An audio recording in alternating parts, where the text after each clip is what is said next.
اس طرح صالح علیہ السلام دن رات انہیں دعوت دیتے رہے، یہاں تک کہ یہ لوگ صالح علیہ السلام سے کہنے لگے، تم نے اور تمہارے ساتھیوں نے ہمارے اندر نحوست پھیلا رکھی ہے اور اسی لیے ہم مشکلات اور مصائب کا شکار ہیں، لہٰذا تم ہم سے دور ہو جاؤ۔ صالح علیہ السلام نے انہیں جواب دیا، تم پر نحوست اللہ کی طرف سے ہے، تم فتنے میں پڑے ہوئے لوگ ہو۔ پھر اس کے بعد وہ لوگ صالح علیہ السلام سے مکمل طور پر دشمنی کرنے لگے اور انہوں نے آپ کو یہاں تک کہہ دیا کہ آپ ہماری مجلس میں نہ آیا کریں کیونکہ آپ منحوس ہیں۔ پھر بات یہاں تک پہنچی کہ صالح علیہ السلام نے انہیں اللہ کے عذاب سے ڈرایا، دھمکایا اور کہا، یا قوم ارأیتم ان کنت علی بینۃ من ربی وآتانی منہ رحمۃ فمن ینصرنی من اللہ ان عصیتہ فما تزیدوننی غیر تخسیر۔ اے میری قوم کے لوگوں، ذرا بتلاؤ تو اگر میں اپنے رب کی طرف سے کسی مضبوط دلیل پر ہوا اور اس نے مجھے اپنے پاس سے رحمت عطا کی ہو، پھر میں نے اس کی نافرمانی کی، تو کون ہے جو اس کے مقابلے میں میری مدد کرے؟ تم تو میرا نقصان ہی بڑھا رہے ہو۔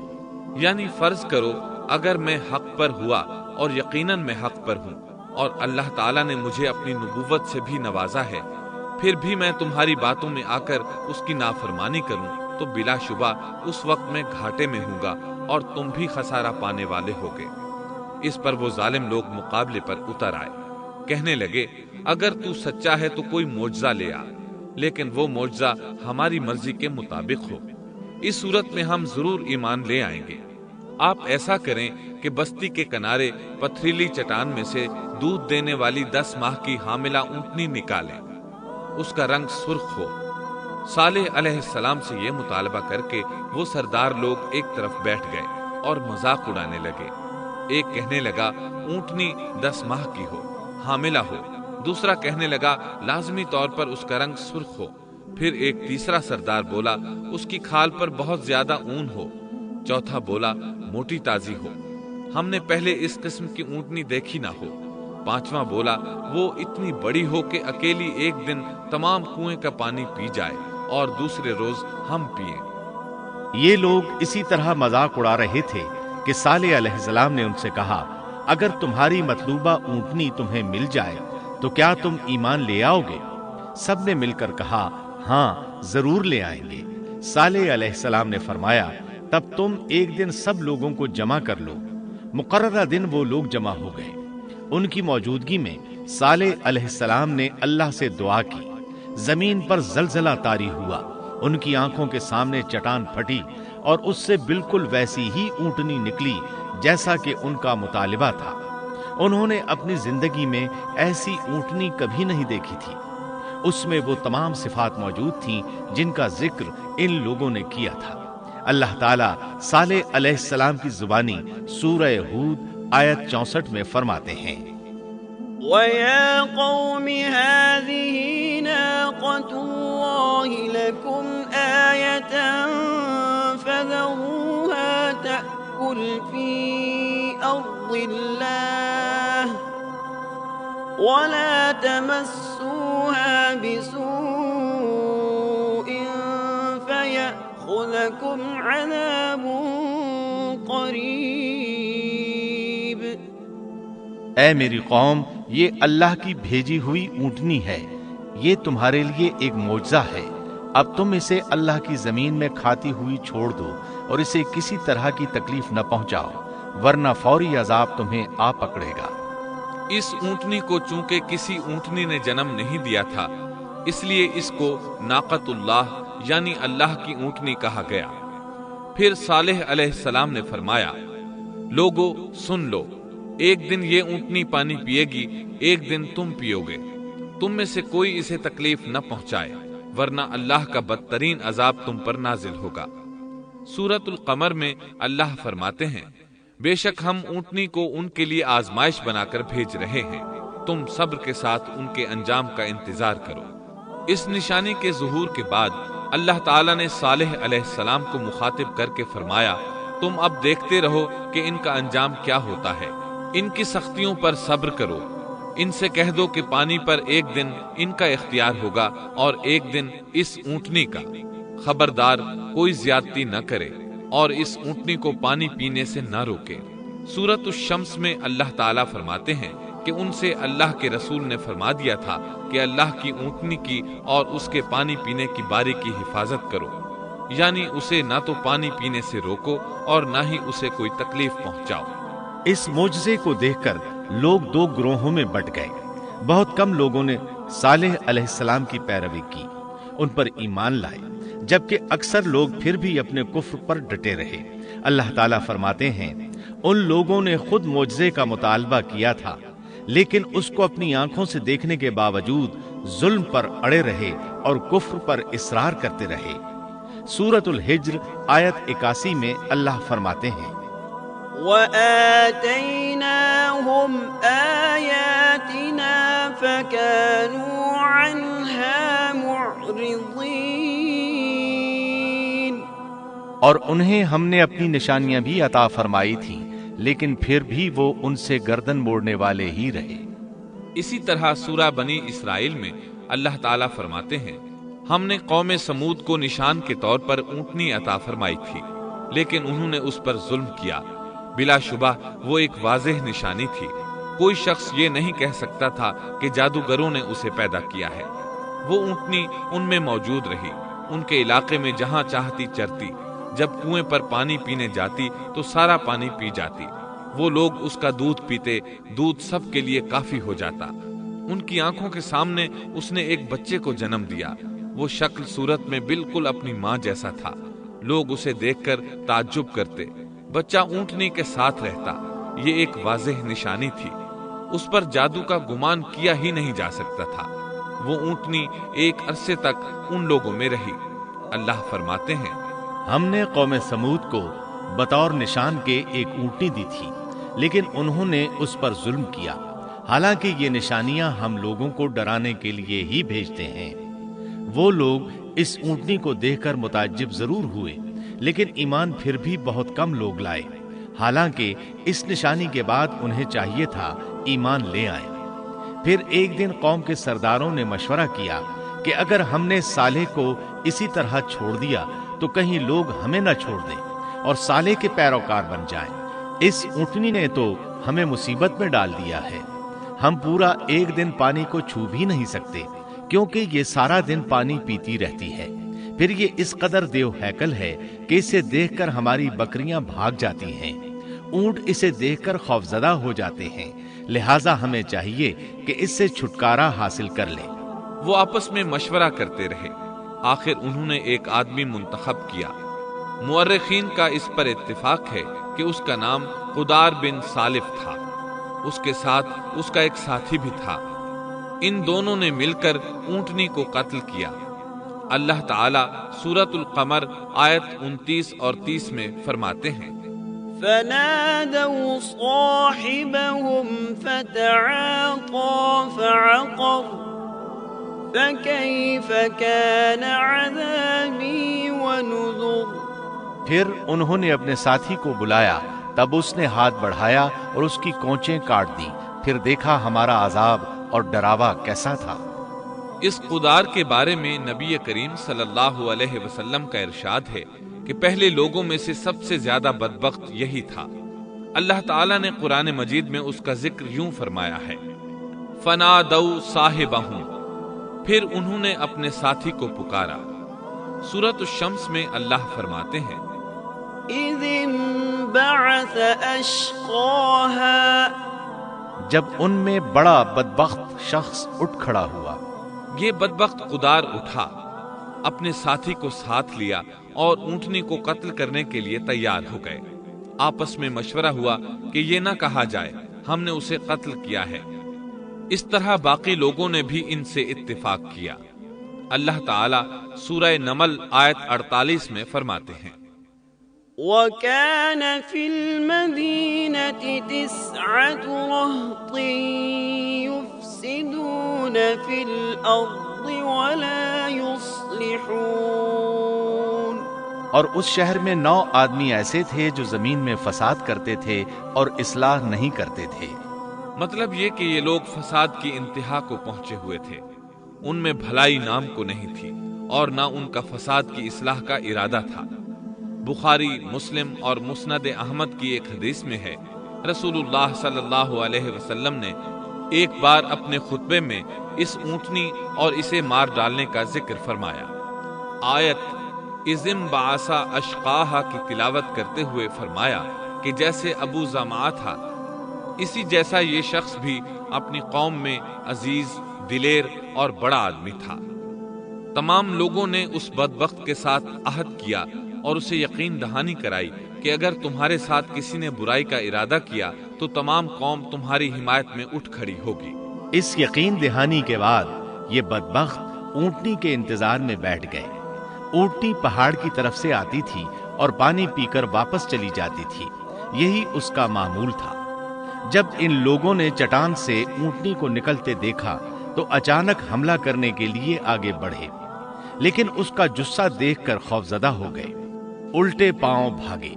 بدبخت قدار نے اپنے ساتھیوں کی یہ حالت دیکھی تو ہنس پڑا اور آگے بڑھ کر اونٹنی کی ران میں تیر مارا۔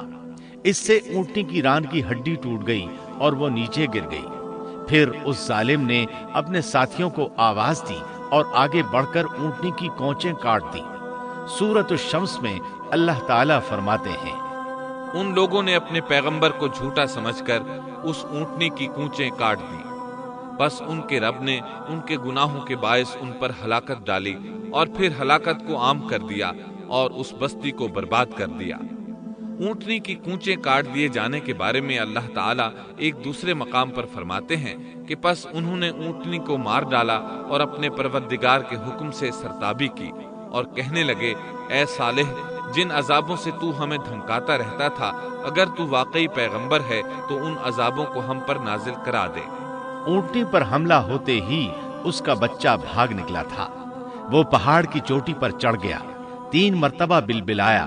یہ بدبخت اس کے پیچھے بھاگے اور آخر اسے بھی قتل کر دیا۔ پھر تمام بستی والے جمع ہوئے، اونٹنی اور اس کے بچے کا گوشت تیار کیا اور مزے کے ساتھ اس کو کھایا۔ اس جرم میں ان سب نے شرکت کی، البتہ جو لوگ صالح علیہ السلام پر ایمان لے آئے تھے وہ الگ تھلگ رہے۔ صالح علیہ السلام کو جب یہ خبر ملی تو وہ گھبرائے ہوئے اونٹنی کے پاس پہنچے۔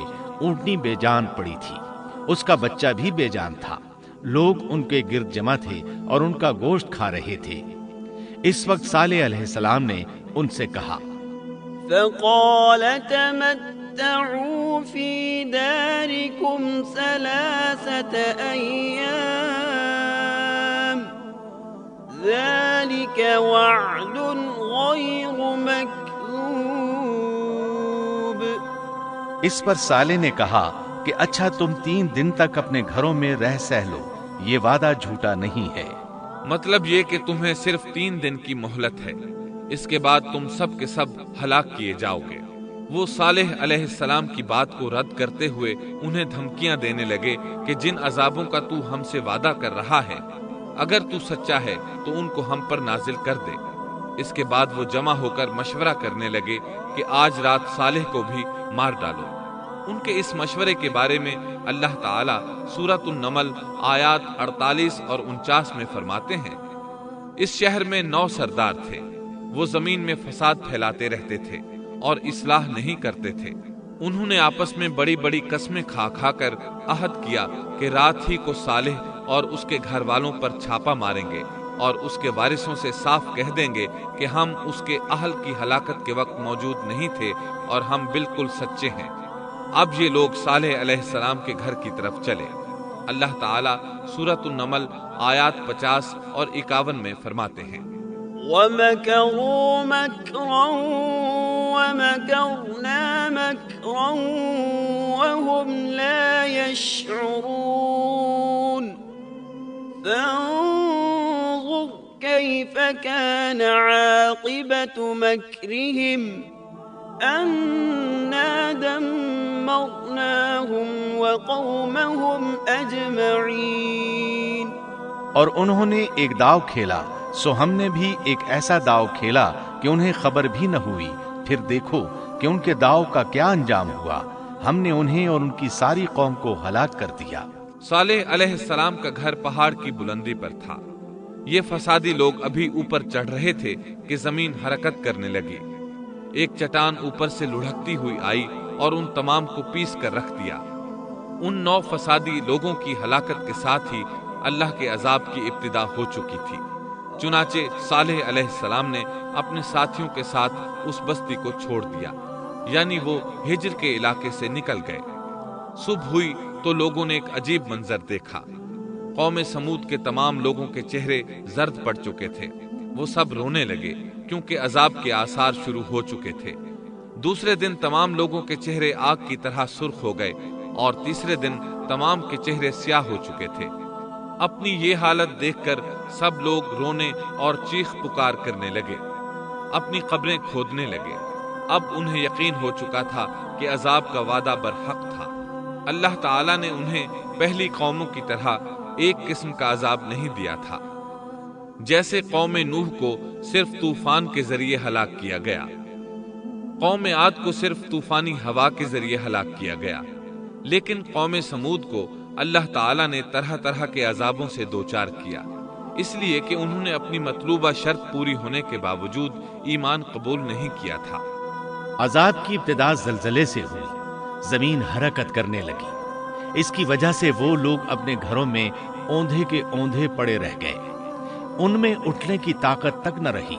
پھر آسمان میں سخت کڑاکا ہوا، اس کی ہولناک دہشت انگیز چنگھاڑ نے ان کے بھیجے پھاڑ کر رکھ دیے۔ ایک ہی لمحے میں ایک ساتھ وہ سب ڈھیر ہو گئے۔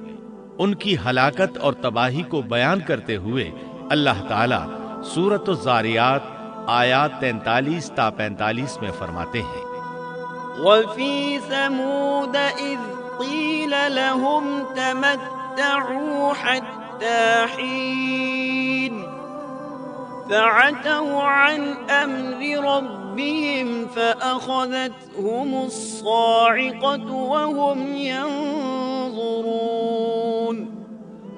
فَمَا اسْتَطَاعُوا مِنْ قِيَامٍ وَمَا كَانُوا منتصرين۔ اور سمود کے قصے میں بھی عبرت ہے، جب ان سے کہا گیا کہ تم کچھ دن تک فائدہ اٹھا لو، لیکن انہوں نے اپنے رب کے حکم سے سرتابی کی، اس پر انہیں ان کے دیکھتے دیکھتے تیز و تند کڑاکے نے ہلاک کر دیا، پس نہ تو وہ کھڑے ہو سکے اور نہ بدلہ لے سکے۔ اسی طرح سورہ ہود میں اللہ تعالیٰ نے ان کی تباہی کا نقشہ اس طرح کھینچا ہے کہ ایک زور کی کڑک نے ان ظالموں کو آ لیا، پھر تو وہ اپنے گھروں میں زانوں کے بل مردہ پڑے رہ گئے، ایسے گویا کہ وہ کبھی آباد ہی نہ تھے۔ سورۃ القمر میں اللہ نے ان کی رسوائی ان الفاظ میں بیان کی ہے، ہم نے ان پر ایک چیخ بھیجی، پھر وہ ایسے ہو گئے جیسے کانٹوں کی باڑ کا چورا۔ دوسری طرف صالح علیہ السلام اور ان کے ساتھیوں کو اللہ تعالیٰ نے اپنی رحمت سے نجات دی۔ اللہ تعالیٰ سورہ ہود آیت 66 میں فرماتے ہیں، فَلَمَّا جَاءَ أَمْرُنَا نَجَّيْنَا صَالِحًا وَالَّذِينَ آمَنُوا مَعَهُ بِرَحْمَةٍ مِنَّا وَمِنْ خِزْيِ يَوْمِئِذٍ إِنَّ رَبَّكَ هُوَ الْقَوِيُّ الْعَزِيزُ۔ پھر جب ہمارا فرمان آ پہنچا، ہم نے صالح اور ان پر ایمان لانے والوں کو اپنے فضل سے اس سے بچا لیا اور اس دن کی رسوائی سے بھی۔ یقیناً تیرا پروردگار نہایت توانا اور غالب ہے۔ اس قوم کے آثار آج تک باقی ہیں۔ مدینہ منورہ کے شمال مغرب میں ان کے گھر موجود ہیں۔ اب یہ علاقہ مدائن صالح کے نام سے مشہور ہے۔ سورۃ النمل میں اللہ تعالیٰ فرماتے ہیں، بس یہ ان کے گھر ہیں جو ان کے ظلم کے سبب ویران پڑے ہیں، بے شک اس میں دانش مندوں کے لیے نشانیاں ہیں۔ اللہ تعالیٰ نے ان کے نشانات کو آج تک باقی رکھا ہے تاکہ بعد میں آنے والوں کو یقین ہو جائے اور کسی قسم کا شک نہ رہے۔ عذاب کے آثار نمودار ہونے پر صالح علیہ السلام نے ان سے فرمایا تھا، اے میری قوم، میں نے تمہیں اپنے پروردگار کا حکم پہنچا دیا تھا اور میں نے تمہاری خیر خواہی کی، لیکن تم لوگ خیر خواہوں کو پسند نہیں کرتے۔ اس کے بعد صالح علیہ السلام اپنے ساتھیوں کے ساتھ وہاں سے ہجرت کر کے فلسطین آ گئے۔ وہیں رملہ نامی بستی میں رہنے لگے اور یہیں آپ کی وفات ہوئی۔ نبی کریم صلی اللہ علیہ وسلم صحابہ کرام رضی اللہ عنہم کے ساتھ تبوک تشریف لے گئے تو آپ نے مدائن صالح کے قریب قیام فرمایا تھا۔ صحابہ نے ان کنووں سے پانی لے لیا جو قوم سمود کے استعمال میں رہے تھے، کچھ برتن بھی وہاں سے لے لیے۔ آپ کو پتہ چلا تو آپ نے حکم فرمایا، ان برتنوں کو توڑ دو اور اس پانی کو بہا دو اور اس پانی سے جو کھانا تیار کیا ہے اس کو الٹ دو۔ آپ نے انہیں ان گھروں میں داخل ہونے سے بھی روک دیا جن میں اللہ کا عذاب نازل ہوا تھا۔ آپ صلی اللہ علیہ وسلم نے فرمایا، میں ڈرتا ہوں تم پر بھی ایسا عذاب نہ آ جائے جیسا ان پر آیا تھا، اس لیے ان کے علاقے میں داخل نہ ہوا کرو، اور اگر داخل ہونا پڑ جائے تو روتے ہوئے داخل ہوا کرو، اور رونا نہ آئے تو رونے جیسی شکلیں بنا لیا کرو تاکہ تمہارا شمار ظالموں میں نہ ہو۔ اللہ تعالیٰ فرماتے ہیں، ألا إن ثمود كفروا ربهم ألا بعدا لثمود۔ آگاہ رہو، قوم سمود نے اپنے رب سے کفر کیا، سن لو ان سمودیوں پر پھٹکار ہے۔ قرآن میں ان کا قصہ 26 سے زائد مرتبہ بیان کیا گیا ہے۔ اس کے بعد لوگ ایمان کی حالت میں امن چین کی زندگی بسر کرنے لگے، لیکن پھر نئے سرے سے ان میں خرابی پیدا ہوئی۔ شیطان نے پھر اپنا کام دکھایا، ان کے دلوں میں وسوسہ ڈالا اور فلسطین، عراق، مصر اور جزیرے کے نواحی علاقوں میں شرک پھیل گیا۔ لوگ ایک بار پھر کفر کی طرف پلٹ پڑے۔ اس پورے قصے میں چند عبرتیں ہیں، آئیے ذرا ان کا بھی ذکر ہو جائے۔ اللہ تعالیٰ کی اونٹنی اگرچہ سیدنا صالح علیہ السلام کی نبوت کا ایک نشان تھی، ان کی سچائی کا ثبوت تھی، لیکن قرآن کریم کی وضاحت یہ ہے کہ وہ قوم سمود کی آزمائش کے لیے تھی اور وہی ان کی ہلاکت کا نشان ثابت ہوئی، جیسا کہ سورۃ القمر میں اللہ تعالیٰ فرماتے ہیں، إنا مرسل الناقة فتنة لهم فارتقبهم واصطبر۔ بے شک ہم اونٹنی کو ان کی آزمائش اور امتحان کے لیے بھیجنے والے ہیں، پس تو ان کے انتظار میں رہ اور صبر اختیار کر۔ سنت اللہ یہ رہی ہے کہ اگر وہ اپنے پیغمبر کو کسی قوم کی ہدایت کے لیے بھیجے اور قوم اس کی ہدایت پر کان نہ دھرے تو ضروری نہیں کہ وہ قوم ہلاک کر دی جائے، لیکن جو قوم اپنے نبی سے اس وعدے پر نشان طلب کرے کہ اگر ان کا مطلوبہ نشان ظاہر ہو گیا تو وہ ایمان لے آئیں گے، اور پھر نشان آ جانے کے بعد وہ ایمان نہ لائے تو اس قوم کی ہلاکت یقینی ہے۔ اللہ تعالیٰ پھر اس قوم کو معاف نہیں کرتے جب تک کہ وہ تائب نہ ہو جائے اور اللہ کے دین کو قبول نہ کرے، یا عذاب الہی سے صفحہ ہستی سے مٹ کر دوسروں کے لیے عبرت کا نشان بن جائے۔ لیکن اس سنت سے نبی کریم صلی اللہ علیہ وسلم کی امت مستثنا ہے، اس لیے کہ آپ صلی اللہ علیہ وسلم نے وضاحت فرمائی ہے، میں نے اللہ تعالیٰ سے دعا مانگی ہے کہ اللہ تعالیٰ میری امت میں عذاب عام مسلط نہ فرمائے، اور اللہ نے میری دعا قبول فرما لی۔ قرآن میں اللہ تعالیٰ نے نبی کریم صلی اللہ علیہ وسلم کی اس بات کی یوں تصدیق کی ہے، وما كان الله ليعذبهم وأنت فيهم۔ اے رسول، اس حال میں کہ تو ان میں موجود ہے، اللہ تعالیٰ ان کافروں پر عذاب مسلط نہیں کرے گا۔ اور یہ ایک خطرناک غلطی ہے، نفس کا دھوکہ ہے کہ انسان عیش و عشرت اور دنیاوی جاہ و جلال کو دیکھ کر یہ خیال کر بیٹھے، یہ گمان کر لے کہ جس قوم یا فرد کے پاس یہ سب کچھ موجود ہے وہ ضرور اللہ تعالیٰ کے سائے میں ہے، اور یہ کہ ان کی یہ خوش عیشی اس بات کی علامت ہے کہ اللہ تعالیٰ کی خوش نودی ان کے ساتھ ہے۔ یہ نفس کا دھوکہ ہے، غلط فہمی ہے، بلکہ کج فہمی ہے۔ قرآن کریم کے اس واقعے میں جگہ جگہ اس بات کی وضاحت ہے کہ بعض اوقات زیادہ سے زیادہ خوش عیشی زیادہ سے زیادہ عذاب کا پیش خیمہ ثابت ہوتی ہے، اگرچہ قوموں کے لیے اس کی مدت چند ماہ یا چند سال نہیں بلکہ گھبرا دینے والی مدت ہی کیوں نہ ہو، مگر ہر قسم کی دنیاوی کامیابیوں اور خوش عیشیوں کے ساتھ جب ظلم، سرکشی اور غرور کسی قوم کا مستقل شعار بن جائے تو سمجھ لو اس کی تباہی اور ہلاکت کا وقت قریب آ پہنچا۔ اللہ تعالیٰ فرماتے ہیں، تیرے رب کی پکڑ بہت سخت ہے، لیکن اس کے ساتھ ہی یہ بات بھی ہے کہ کسی قوم میں تمام تر خرابیوں کے باوجود اگر قوم سے اکثر افراد اللہ کے شکر گزار ہوں، اس کے بندوں کے ساتھ انصاف کرنے والے اور آپس میں نیک نیت اور خیرخواہی کرنے والے ہوں، تو بلا شبہ وہ اللہ کے ہاں مقبول بندے ہیں، اور انہی کو دنیا اور آخرت کی کامیابیوں کی بشارت ہے، اور انہی کے لیے یہ دنیاوی عیش اللہ کی بے انتہا نعمتوں کی علامت ہے۔ انہی الفاظ پر سیدنا صالح علیہ السلام کا قصہ اختتام کو پہنچا۔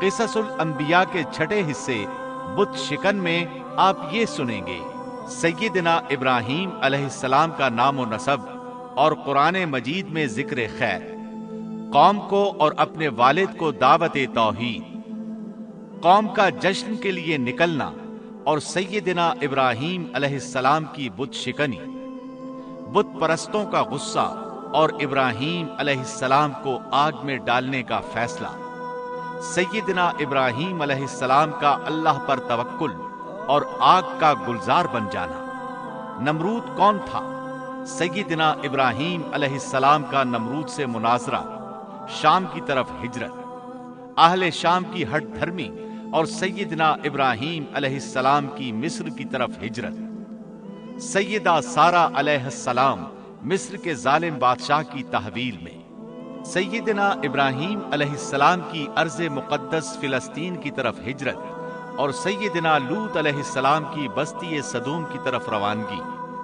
سیدنا ابراہیم علیہ السلام کی سیدہ ہاجرہ سے شادی، سیدنا اسماعیل علیہ السلام کی ولادت اور ماں بیٹے کی ویران مقام پر آبادی، سیدہ ہاجرہ اور سیدنا ابراہیم علیہ السلام کا مکالمہ اور سیدہ ہاجرہ کا اللہ پر توکل کامل کا اظہار،